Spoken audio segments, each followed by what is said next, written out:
ইঞ্জিলে দেয়। একটা ইঞ্জিলের 4টে পার্ট আছে, 4টে part: tappet cover, head, block, oil chamber. এই 4টে পার্টের থেকে বিভিন্ন জংশন চলে গেছে বিভিন্ন।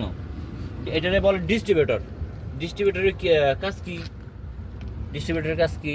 এই ডিস্ট্রিবিউটর থেকে যে 4টে তার আইছে, ঠিক আছে, এই 4টে তার গেছে প্লাকে। প্লাকের কাজ হচ্ছে আগুন দেওয়া। হ্যাঁ, এই ইলেকট্রিসিটি ফায়ারিং করে আগুন ধরাই দেওয়া, ফায়ারিং করে দেওয়া। তো এগুলা হয় কিসের থেকেই? ডিস্ট্রিবিউটর থেকে। এই ডিস্ট্রিবিউটর থেকে এটা হয়। এটা এয়ার ফিল্টার। এয়ার ফিল্টার এখানে ম্যাক্সিমাম মিনিমাম হইলে ঢালতে হবে, দিতে হবে।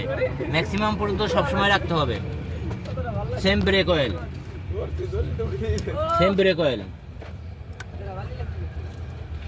এই ব্রেক অয়েল আনতে একটু স্বাধীন কিভাবে